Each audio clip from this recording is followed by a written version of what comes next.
मैं हूं प्रोफेसर सहार फातना। आज मैं आपसे डिस्कस करूंगी एंडोमेट्रियोसिस की एक फॉर्म की, स्कार एंडोमेट्रियोसिस की। और आज मैं आपसे डिस्कस करूंगी कि मेरे एक पेशेंट जो स्कार एंडोमेट्रियोसिस के साथ आया, उसको क्या प्रॉब्लम थी और हमने उसके लिए कैसे इलाज किया। स्कार एंडोमेट्रियोसिस का मतलब ये होता है कि जहाँ पहले कोई स्कार हो, पेट में ऑपरेशन हुआ हो, वहाँ पे एंडोमेट्रियोसिस हो जाए।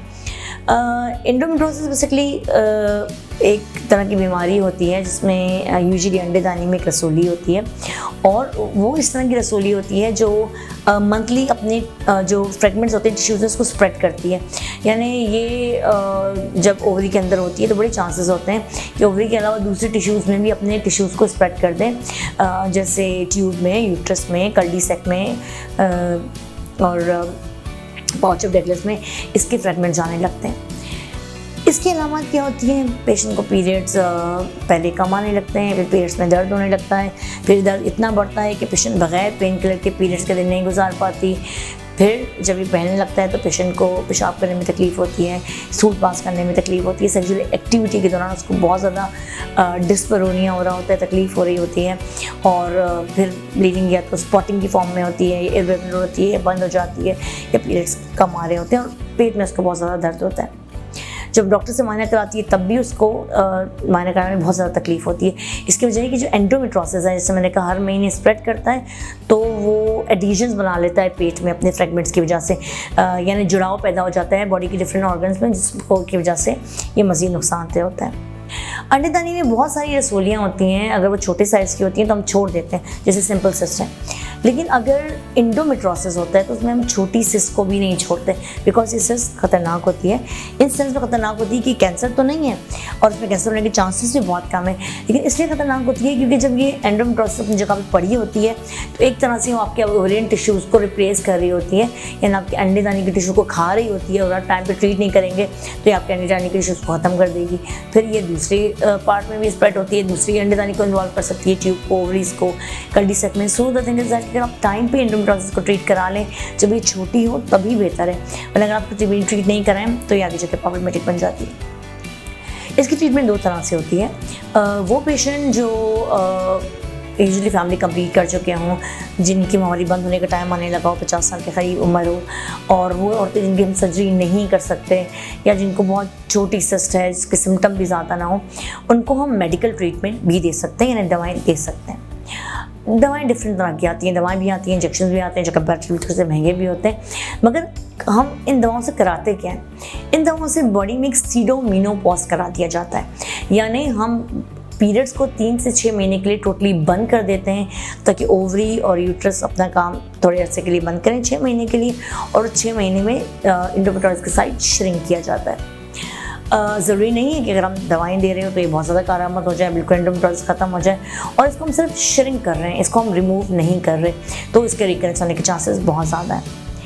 इसके दूसरी ट्रीटमेंट ऑप्शन उन लोगों के लिए ख़ास तौर पे जो पेशेंट यंग हों, जिनको सिम्टम बहुत ज़्यादा हों, जिनको बच्चे करने हों, जिन्होंने अपनी शादी नहीं की हो, या फिर आगे फैमिली प्लान कर रहे हो, ऐसे सब लोगों की ओवरीज को हमने बचाना होता है। तो इन तरह के केसेस में फिर हम मेडिकल ट्रीटमेंट नहीं देते, फिर हम सर्जिकल ट्रीटमेंट करते हैं, लेप्रोस्कोपिक सर्जरी करते हैं, जिसमें हम उसकी स्टेजिंग करते हैं।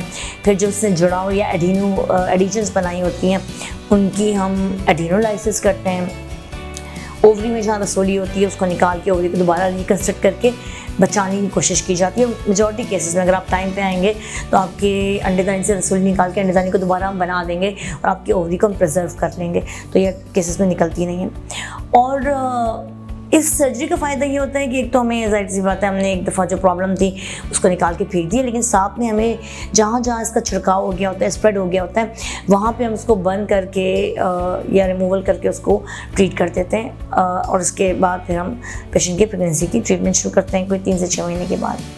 तो अगर आप यंग हैं, अगर आप फैमिली प्लान कर रही हैं, अगर आपकी शादी अभी नहीं हुई, होने वाली है, या आप सर्जिकली फिट हैं, तो एंडोमेट्रियोसिस की ओवरी, चाहे एंडोमेट्रियोसिस की सिस्ट चाहे छोटी ही हो, उसको रिमूव ज़रूर करवाएं, क्योंकि आपकी सिस्ट रिमूवल की ओवरी बच जाएंगी। मगर अगर उसको बहुत ज़्यादा छोड़ देंगे, कॉम्प्लिकेशन बढ़ जाएंगी, तो फिर हम नहीं बचा पा सकते ओवरी। ये एंडोमेट्रियोसिस बहुत सी जगहों पे हो सकता है, जैसे मैंने कहा ओवरी में भी हो सकता है, ओवरी के बाहर भी हो सकता है।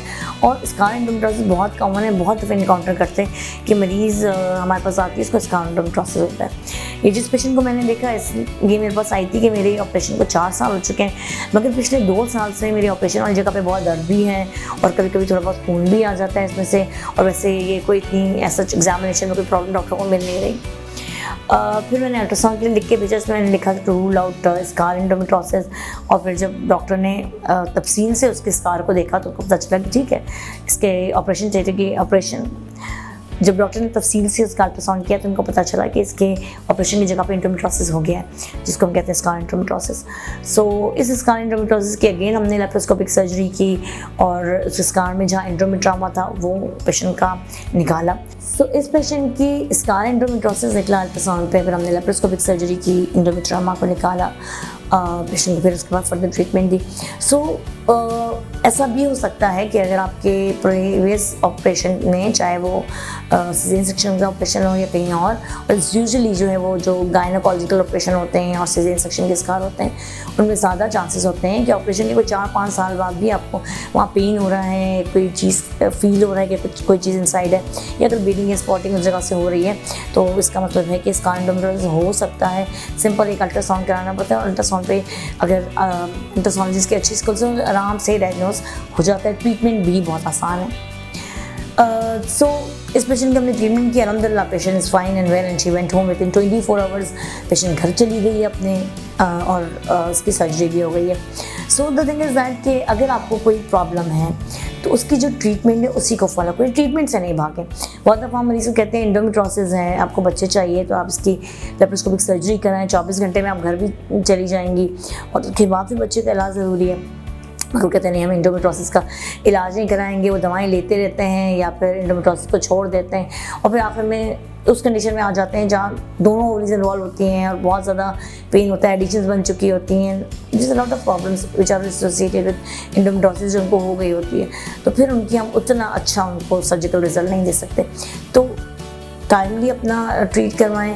एंडोमेट्रियोसिस अगर है तो लेप्रोस्कोपिक सर्जरी के ज़रिए रिमूवल इसका आराम से हो जाता है और ये बहुत अच्छी सर्जरी होती है। यूजुअली अगर आप टाइम पे कराएं तो आपकी ओवरीज को कोई नुकसान नहीं होता और बाकी जो प्रॉब्लम्स आपके एब्डोमेन में हो गए होते हैं ना, जो एडिशंस हो गए होते हैं, वो भी देन एंड देन ट्रीट हो सकते हैं। आपको भी अगर कोई मेंस्ट्रुअल रिलेटेड प्रॉब्लम है या कोई और बात जिसके बारे में आपसे डिस्कशन करना चाहें तो आप मुझे मेरे क्लिनिक पे विज़िट कर सकते हैं या घर बैठे ऑडियो वीडियो कंसल्टेशन के ज़रिए भी कॉन्टैक्ट कर सकते हैं।